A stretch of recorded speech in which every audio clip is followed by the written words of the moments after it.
All Hit Radio.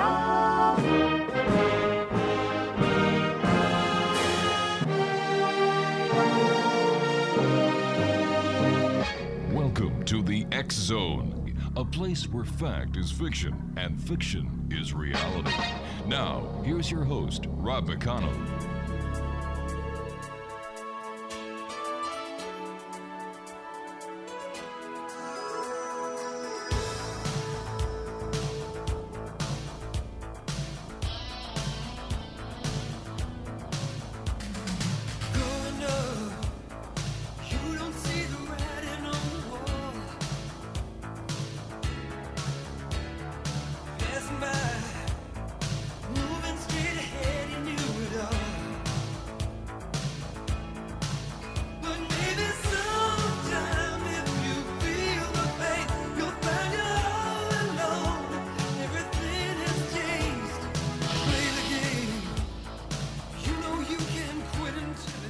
And welcome to the X Zone, everyone. I am Rob McConnell, and for the next 4 hours, I am your host. I am your guide as together we cross the time-space continuum to this place that I call the X Zone. It's a place where people dare to believe and dare to be heard. It's a place where fact is fiction and fiction is reality. And the X Zone comes to you Monday through Friday from 10 p.m. Eastern until 2 a.m. Eastern, right here on the X Zone Broadcast Network, Talkstar Radio Network, Mutual Broadcast Network, Simul Radio, and Simul TV. Now, if you'd like to send me an email, same email as I've had for the last 30 years, xzone@xzoneradiotv.com. On all social media sites, Xzone Radio TV. And to find out about the programming we have available for you 24/7, 365 on the Xzone Broadcast Network, visit www.xzbn.net. Exonation, my guest this hour is Tolly Burkan, and Tolly began teaching in 1973. Now, at that time, he presented The Science of Happiness, which was invented by Kevin Keyes. Tolly and Kevin taught together and co-authored the best-selling book, How to Make Your Life Work, or Why Aren't You Happy, which was published by Simon & Schuster in 1976. Now, Tolly is most renowned, however, as the founder of the International Firewalking movement. Tolly's approach to firewalking resulted in a global phenomenon of over 6 million people attending firewalking classes. Due to his pioneering strategies, firewalking seminars are now regularly offered on 6 continents. Joining me now from the mountains of California is Tolly Burkan. And Tolly, welcome back to the X Zone. Great having you with us. Rob, thank you so much for this opportunity, because I feel I have a message that changes people's lives, and even though we don't have much time, I feel I can plant some seeds and people will be able to tap into more of their potential after this broadcast. I'm sure in these days and times of social unrest as well as the COVID-19 pandemic, that messages that plant the seeds where somebody can take the negative that we have today and look forward into something, as well as the happiness that you have talked about for many years. How do we do this? Where do we start? Well, you know, a lot of people think that firewalking is paranormal, which is quite logical. I believed it was paranormal for most of my life. Okay. It never even occurred to me that I would walk on hot coals.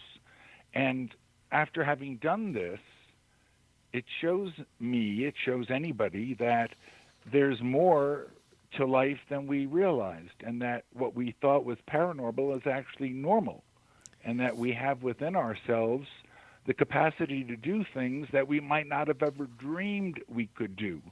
And for an example, I go into elementary schools and I show students how to break a brick with their bare hand. Wow. Well, if some kid's been bullied and feels like a wimp, he'll grow up to be an adult with low self-esteem. But if I come in there and show him, look, you have potential you never realized you possessed, for an example, and then he breaks the brick. And I say, well, how many other things are you not doing because of your low self-image? And so that's really what I'm here to do, is show people that what they thought was extraordinary is actually quite ordinary. They've just never been taught how to access their inner resources. Now, over the years, you've taught firewalking to many celebrities, including Dr. Andrew Weil, Regis Philbin, who just passed away a couple of days ago, as well as Right. Anthony Robbins. You also demonstrate mind over matter, and you've done so, Tolly, on national television by influencing slot machines in Nevada casinos during one of the performances that that was covered by, if my memory serves me correct, Inside Edition. So when we look at firewalking, for example, fire is hot. Fire burns. Yet, why aren't people burned walking on fire? The explanation is so simple. It's science. When I was in 8th grade, the science teacher boiled water in a paper cup. Well, that just seemed impossible to me. Yeah. But the logic is, the paper's going to burn. But as long as there's water in that cup, the water can't get any hotter than 212 degrees or it'll turn to steam. Mm-hmm. So if there's water in the cup, it's touching the paper, preventing the paper from getting any hotter than 212 degrees. So, of course, the paper doesn't burn, and he can boil the water over a propane flame, and the paper doesn't burn. And people can see this on YouTube. It's a common demonstration. Well, the body is very similar to the paper cup. The blood going through the soles of our feet is like the water in the cup. And as long as we're in the right mental state, that blood's just going to flow through the soles of our feet and carry the temperature away within split seconds. But the people who start thinking, I'm going to burn, they work themselves up into a state where the blood flow is not what it usually is. And sure enough, they think they're going to get burned, and they do get burned. And so this isn't mind over matter. I call this mind in matter. And I can give your listeners an example right now without having to explain anything. If you're listening to this, imagine now I'm holding half a lemon in my hand, and it is juicy. Imagine you're holding half a lemon. Look down and see the yellow pulp, see the seeds. And now I'm going to start sucking when I count to 3, and you do the same. Pretend you're sucking on a lemon. 1, 2, 3. Whoa, that was a juicy one. Sure was. So what happens is you think lemon, and your body is not like a paper cup, really.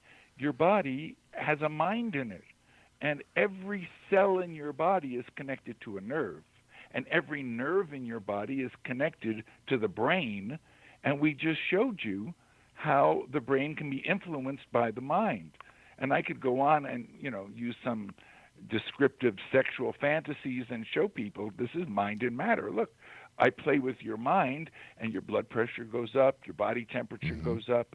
And so the lesson from all this is for people to start watching what they're doing with their minds, because they don't realize that what they think has an impact on their body and their health and their relationships, etc.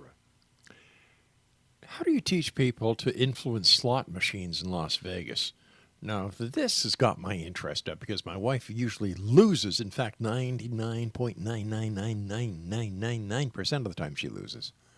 Well, then she has to read my book, Extreme Spirituality, because the longest chapter in the book is about how to use slot machines as biofeedback devices. And this is very simple. Again, the body is a package of chemicals, electronic impulses, and so we are walking electrochemical packages. Well, sure, and everybody knows that we have an aura, which is actually an electromagnetic field around the body.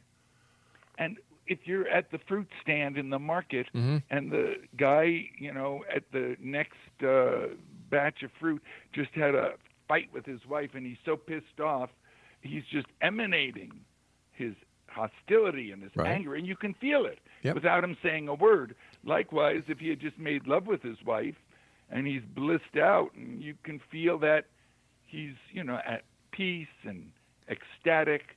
So what I'm saying shouldn't be hard for people to understand.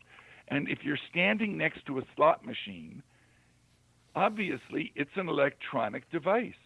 And if we are emanating electronics and our thoughts decide what kind of electrical impulse we're sending out. Mm-hmm.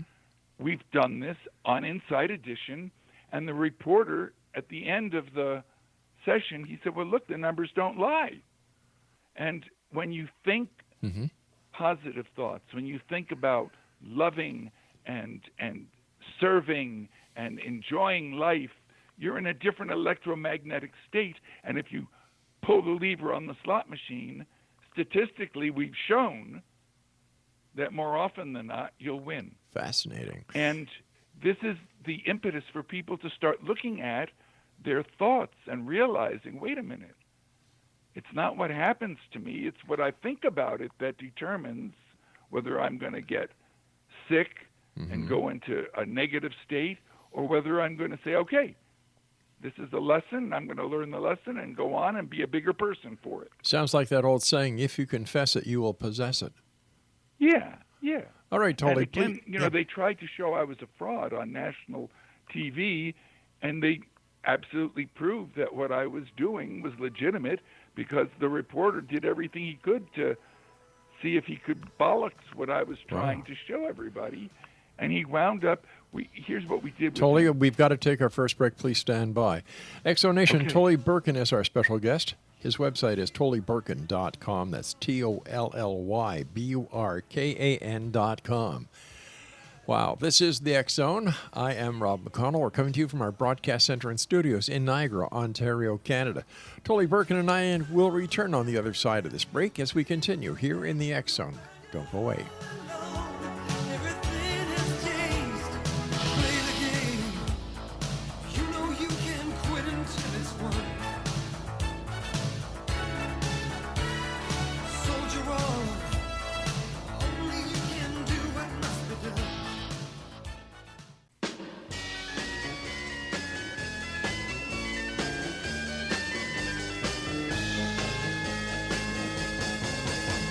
You know that it would be untrue.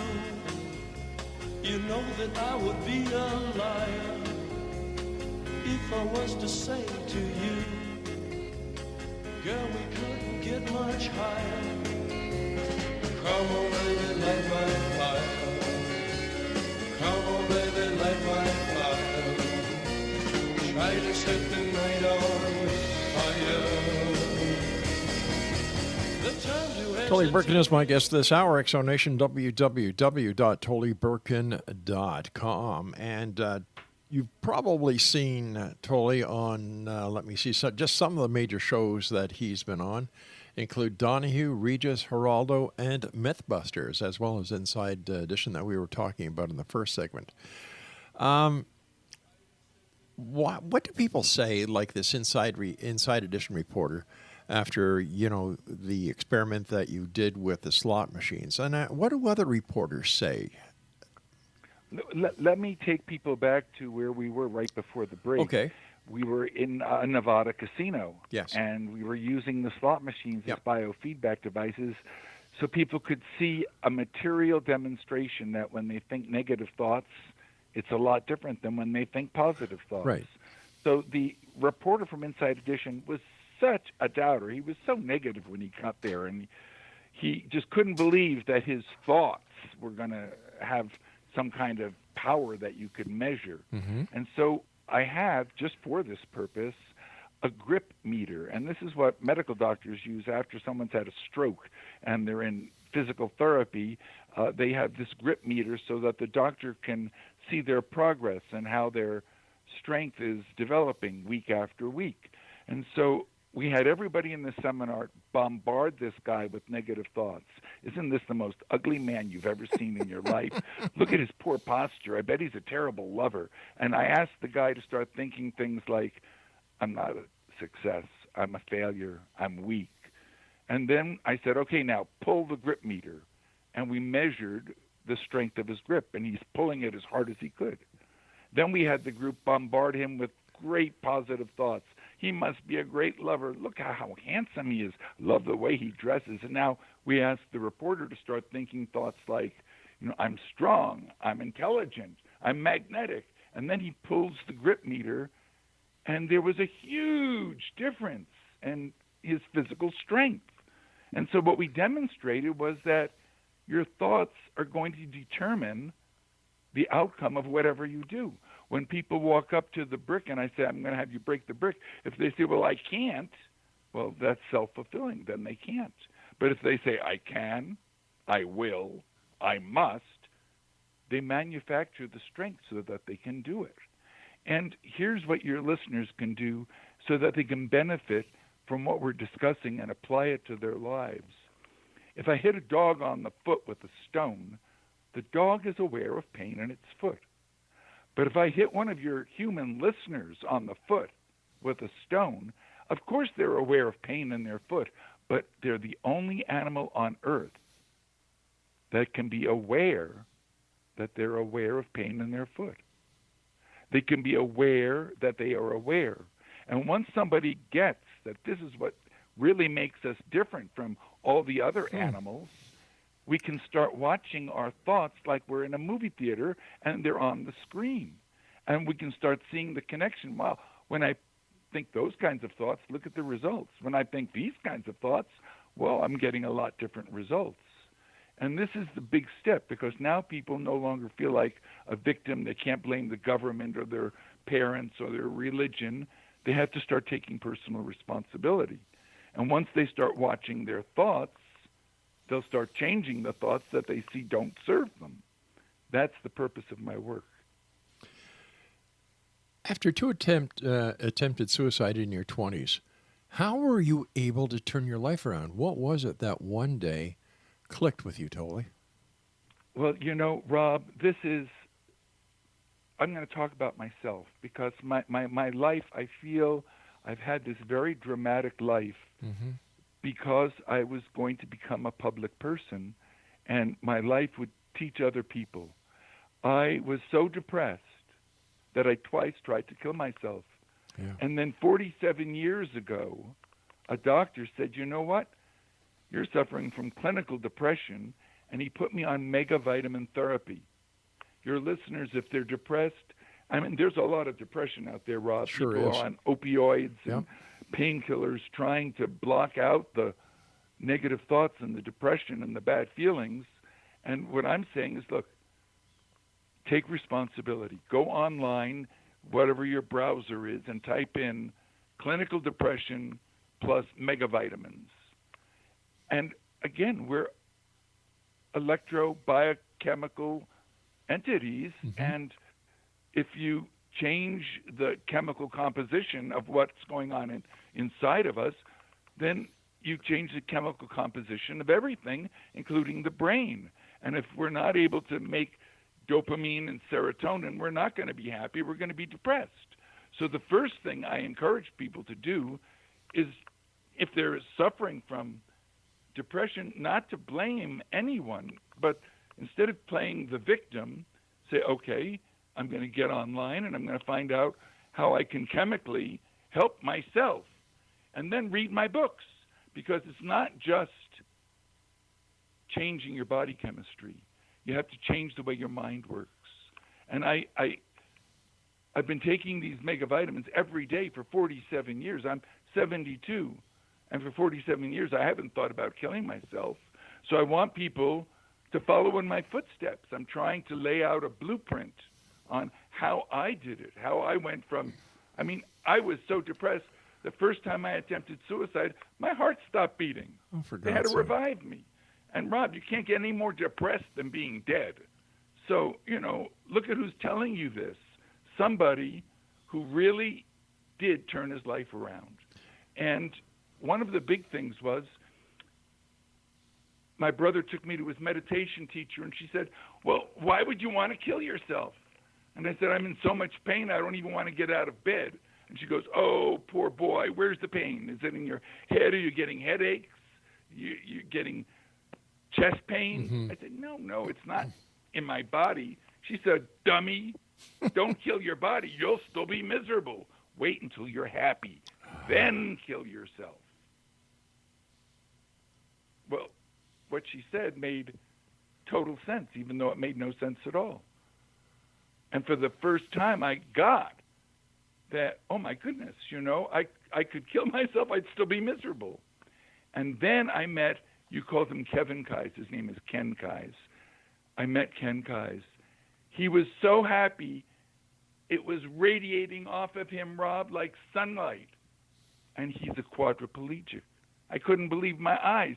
Here's this man, just a head on top of a shriveled body. He got polio when he was 27, Oh, God, and now he's 54. So half his life he's been carried to the toilet, fed.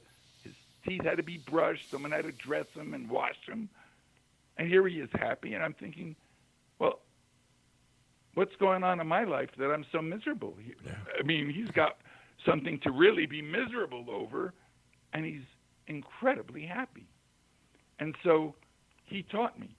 And he and we co-authored a book called How to Make Your Life Work, or Why Aren't You Happy? All of my books are on my website. I don't want to promote my books. Why But not? They're wonderful I followed books. what he said, Yeah. and obviously I turned my life around. Now I teach other people how to be happy. I'm the happiest person I know, Rob. You're making me happy just listening to you. Well, you know, people have things that they're really ashamed of and things that they're really proud of. Yeah. And the thing I'm most ashamed of, Rob, is when I was so depressed, when I was 19, I felt like a victim. I thought it has to be the fault of my parents or my government or living in New Jersey. And so I thought if I could only start over again, maybe if I had a new life, I wouldn't be so depressed. And so I faked my death. And not only did I fake my death, it was so successful that 300 people came to my funeral. There was a body washed ashore right where I was last seen. I didn't arrange that, but the divers couldn't get the body. It was swept out by a riptide, but they described it, and it was my description. And I was the only one that was missing. And so 300 people came to my funeral. And the problem was I wasn't a victim. The problem I was having was me, and I took the problem with me. So even though I got a new name and a whole new identity, I was still depressed. And so several months later, I went back home, and I said I had amnesia. I don't remember what happened to me. And then it just got worse and worse and worse until I finally attempted suicide. My heavens. You know, I didn't know. In those days, megavitamins weren't so well known. You know, I'm sure there's no one listening tonight, Tolly, who has not heard the expression from one doctor or another, chemical imbalance. Mm-hmm. Mm-hmm. And this is exactly what you've been talking about. And what we need to do is regain balance of our chemical makeup in order to set things straight again.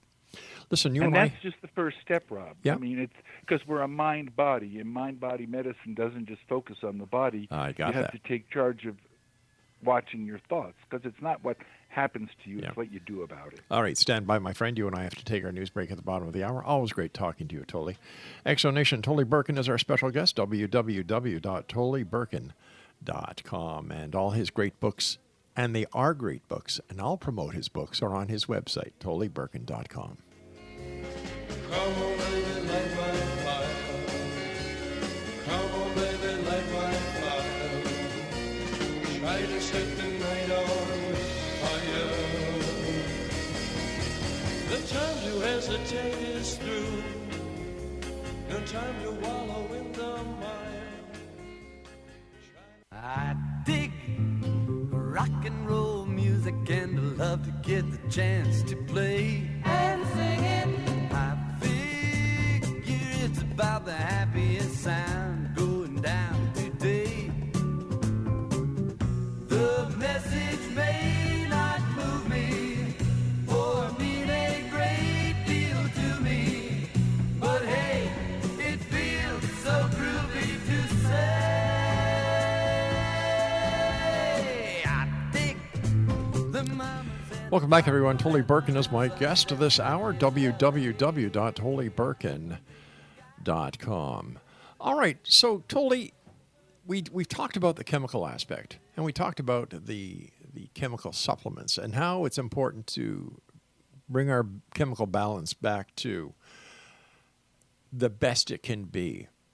But that's not Yes. where it stops. We still need to progress. We still need to, can I say it that we still need to make the entire body, soul, spirit connection? Yes. You know, what we were talking right before the break, I said this is what I'm most ashamed of, and I don't want to just leave that there. I was most ashamed of the fact that I faked my death, and the people I most loved, my closest friends and family, I caused them, well, you can imagine, you know, or maybe you can't imagine, you know, I was dead. And so what I'm most proud of is that I completely turned my life around. You know, there was no magic cure. I had to do it one step at a time. I started with megavitamin therapy, and then Ken Kai's, here he is a quadriplegic, and he's so happy, and I learned. He taught me. Here's how I became a happy person, and it doesn't matter what happens to you, it's how you respond. And so my story was so dramatic after faking my death and then twice trying to kill myself. The first time they had to revive me because my heart had stopped. And now I'm so happy. But everybody was wondering, is it going to last? But 47 years have gone by, Rob. And as I said earlier, I'm the happiest person I know. I haven't met the Dalai Lama. Maybe he's happier than I am. But how I did it is my contribution, my way of giving back. In my books, I very candidly talk about their mostly nonfiction. I only wrote one novel, but my books are what you'd call self-help books. Right. And I try to show people, look, here's somebody who's just like you. If I can walk on fire, you can walk on fire. If I can turn my life around after being so depressed, you can turn your life around too. But most people feel helpless. And so I'm hoping this broadcast will motivate a few of your listeners to take the necessary steps so that they can use more of their inner potential, be happier, be more successful, and have better relationships. I'd like to just go back to the part where you, in your life, where you faked your own death. What did the people say after it was discovered that you indeed did not have amnesia, but you actually faked your own death? Well, I'd say, 15 years went by before I spoke the truth. And so enough time had gone by that it became an interesting story. And I think the people who were most impacted were my closest friends and family, and I told them the truth. And they felt compassion for me. Wow. And that's when I started thinking of myself as mentally ill and looked for a cure. And it took me a long time and 2 suicide attempts, but I'm alive today, and I'm telling your listeners, I don't care how depressed you are. The solution is not taking opioids. The solution is not drinking alcohol. The solution is to take responsibility and say, look, Tolly Burkan said, I can turn this around, and I don't think he's bullshitting me. And so let them start with any one of my books. The most universally enjoyed book is Let It Be Easy. It's in 16 languages, and it would appeal to anybody of any religion.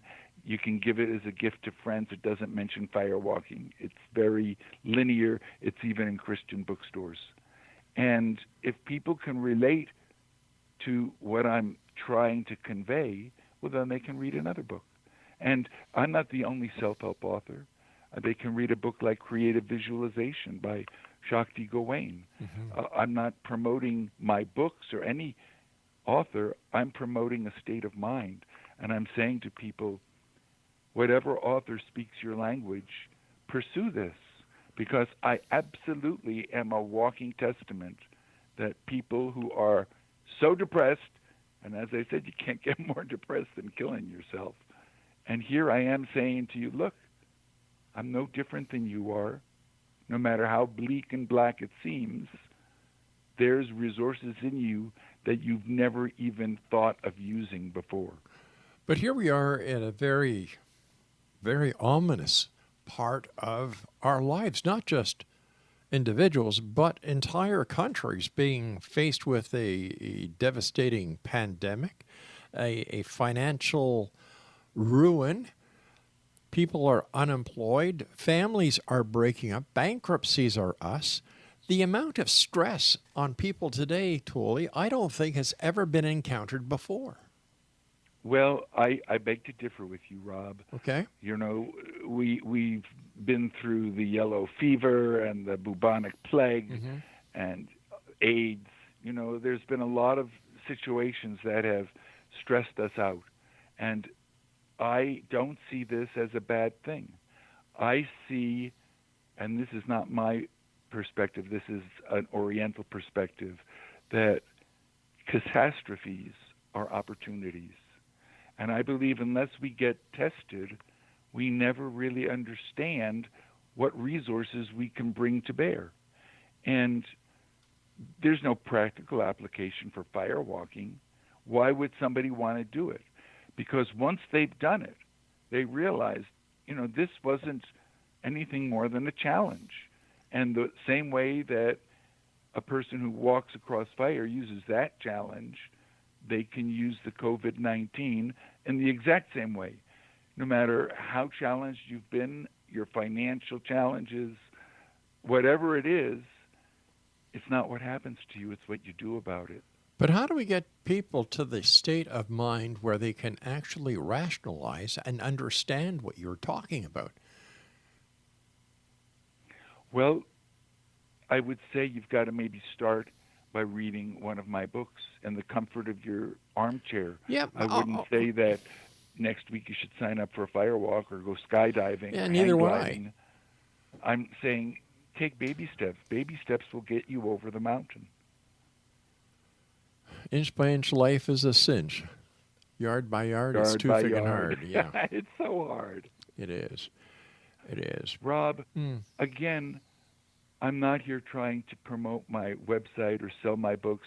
I'm here to use my life as an example. Here's somebody that you're talking to who was so depressed he twice tried to kill himself. And a lot of people are depressed out there, and they're not that depressed. And so if this person could turn his life around, you can too. And people think, oh, well, he's special. He can walk on fire. And that's why I do my work, is to show everybody can do what I do. There's nothing I can do you can't do, Rob. Let me ask you this. Were your attempted suicides real attempted suicides, or were they just suicides to get help, to get attention to something that you were lacking in your life? Well, after the first suicide, I was in a very long coma. I was in the hospital for 3.5 months. After the second suicide, I came out of the hospital, but I could barely walk. I was in a wheelchair, and then I was on crutches. Yeah. I did tremendous physical harm to my body. Oh, God. And it wasn't that I was calling out for help. The most horrible thing was when I opened my eyes and I realized I was still alive. And I said to my younger brother, I said, I don't get it, Barry. How come I'm still alive? He said, because you're supposed to be here. And now, looking back, seeing what my work has been and the mail that I get from people whose lives have been turned around by taking seminars or reading books, and I just feel that I've been used. And I don't think that I'm such a great person. I just think that the conditions were right so that I could be used by a higher power, and you can call it whatever you want, a paranormal power or whatever. But clearly, people have changed their lives as a result of my work. Tolly, stand by. You and I have to take our final break for this hour. And Exonation, if you'd like to find out more about Tolly, if you'd like to buy any of his books, they're all available on his website, TollyBurkan.com. That's TollyBurkan.com, and Tolly Burkan is spelled Tollyburkan. BURKAN.com. This is the X Zone. I am Rob McConnell, and we're coming to you from our broadcast center and studios in Niagara, Ontario, Canada. We'll both be back on the other side of this break, investigating the world of the paranormal and the science of parapsychology. Now, for all the program information on the X Zone Broadcast Network, visit www.xzbn.net. And if you'd like to send me an email with your comments, your show suggestions, or just to say hi, my email address is xzone@xzoneradiotv.com. The mamas and the papas at the Trip Sunset Strip in L.A. And they got a good thing going when the words don't get in the way. And when they're really wailing, Michelle and Cass are sailing. Hey, they really nail me to the wall.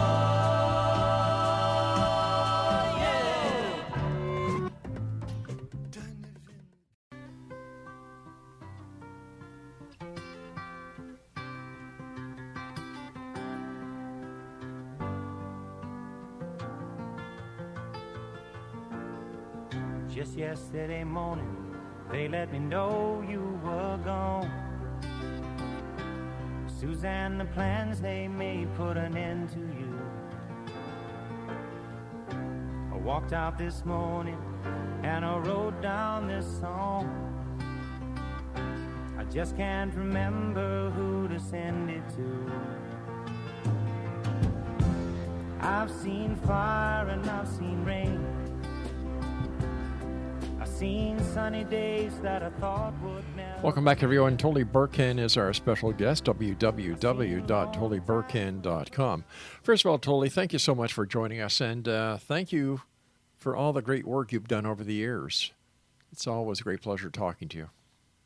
I just feel I've received so much, it's a pleasure to give back, really. Tolly, when you're writing your books, where do you get your inspiration from? Well, it's nice that you just said that, because I had a thought, and I thought, well, I don't want to end the show without sharing this.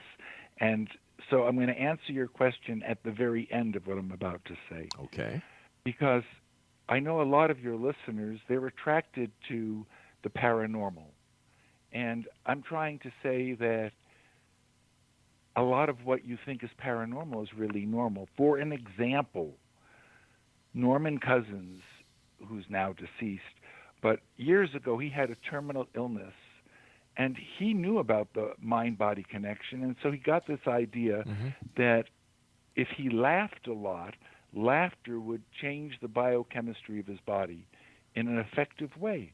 So he had friends bring him, there was no internet, so they had to bring tapes of Laurel and Hardy and Abbott and Costello and Amos and Andy, all of these old comedies, Burns and Allen. And he laughed and he laughed and he laughed all day long, and he didn't die. They called him the man who laughed his way back from the grave. And there's medical doctors like Carl Simonton, Andrew Weil, Bernard Siegel, traditional doctors who have documented cases of tumors, some the size of grapefruits, going into complete remission in days, not months, in days. So this is normal. Wow. This isn't paranormal. And the reason people are confused is, for an example, you look up and you see the full moon at night and you think, oh, it's up there. But what you're calling moon is an electrochemical change in your brain. And that synapse you experienced is the moon out there, but it's nothing out there, it's something in here. And so when you realize that what's going on out there is a reflection of what's going on in here, you start going inside more and more, realizing that when you make changes there, it's reflected in your life out there. And that's what I do when I'm writing my books, is I go inside, because I see that is the real. I don't light candles. I don't light incense. I don't have holy pictures that I bow before. I just get very quiet and I go inside, because it's all inside of us. And when people realize what's inside, I mean, a lot of people never looked in there. And when you realize the wealth of information and guidance that's inside of you, you'll stop putting so much of your attention on the outside world. You know, what you're saying is true. There's horrible things going on in the world, but it could be worse. You could be living in Syria. That's right. You could be in a detention camp at the border. You could have children starving, and you don't know where to turn.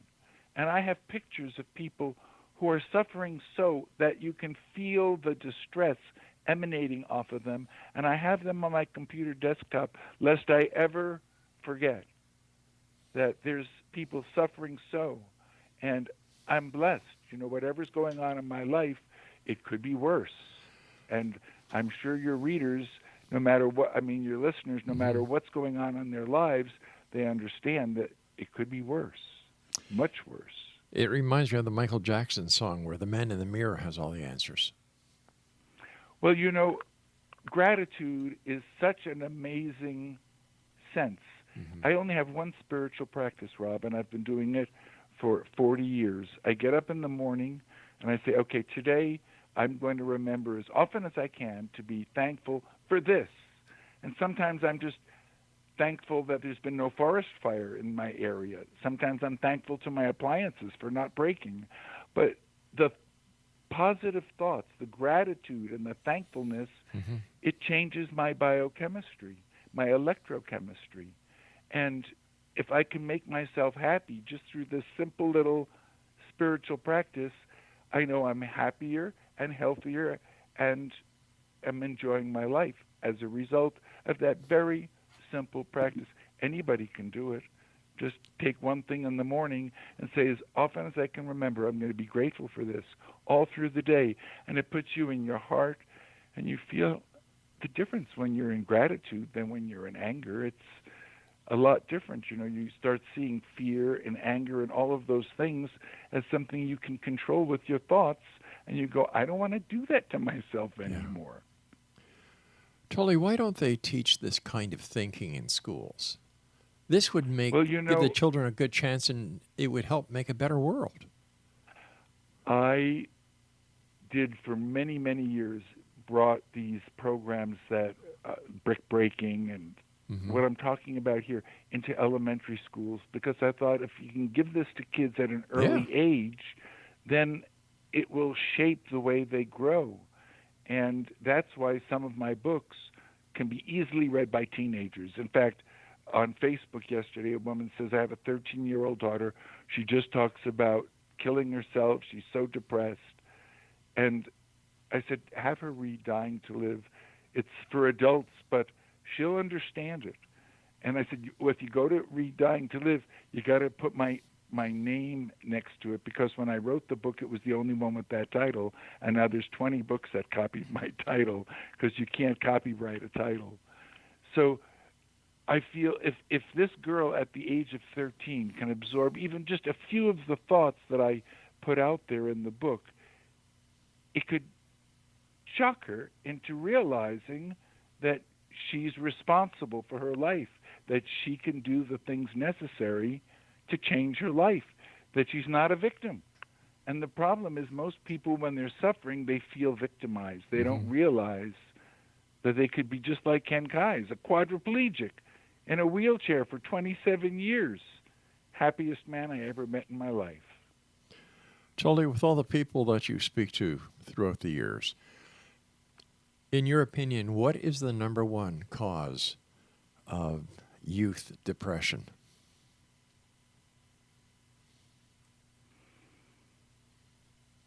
I think it's fear and doubt. I look at myself and I realized I was afraid of growing up. I didn't feel I had any role models that I wanted to imitate. Right. Everywhere I looked, I saw people on treadmills. Nobody seemed happy to me. And so I was depressed. I felt, my God, I don't want to grow up. And I had this horrific fear of becoming an adult. And next to fear, I think the thing which stops us most is doubt, self-doubt.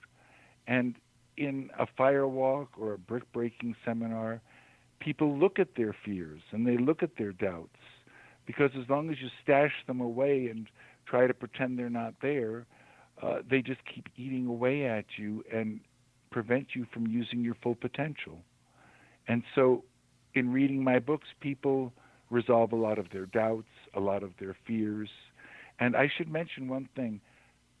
Every one of my books has a money-back guarantee. If someone doesn't get any value from the book, they just need to send me an email, and I put the cover price in their PayPal account. Tolly, we've got about 2 minutes left. What are your final thoughts for the members of the Exo Nation? What would you like them to remember most about this conversation that you and I have had over the past hour? Well, they can look at their lives and they can look at their pasts and know that their future is not a reflection of where they are today or where they used to be. And a part of what I've taught people is to create the future that they want and to say, okay, this is what I want, and to sit down with a paper and pen and start writing down, I want this kind of car. I want this kind of a relationship. And most people, they go through life, they don't know what they want. They're just damn sure they don't have it. And so I'd like people to take responsibility to know that if there's something in their life that they're unhappy with, that they can change that. And as I said, you can read my book, and if you don't get value from it, I'll give you your money back. And it's not the only book out there. The beginning is to say, all right, this is a journey, and the journey of 1,000 miles, it always starts with one step. And you take the step. Yeah. And then you just keep going, and baby steps will get you over the mountain. You can't get impatient with yourself as long as you're moving in the right direction. Tolly, the time has come when we must say so long for now. Again, thank you so much for taking time out of your busy day. It's always a great pleasure talking to you. And Exo Nation, if you would like to find out more about Tolly, or if you'd like to order any of his books, they're all on his website at tollyburkan.com. Until next we meet, my friend, take care of yourself, be safe, and be happy. Thank you. So long, Tolly. Exo Nation, I'll be back on the other side of this commercial break with the news at 6.5 minutes past the top of the hour as we continue here in the X Zone from our broadcast center and studios in Niagara, Ontario, Canada. My name is Rob McConnell. Don't go away. It's gonna feel real good, gonna make a difference, gonna make it right. As I turn up the collar on my favorite winter coat, this wind is blowing my mind. I see the kids in the street with not enough to eat. Who am I to be blind, pretending not to see their need? A son's disregard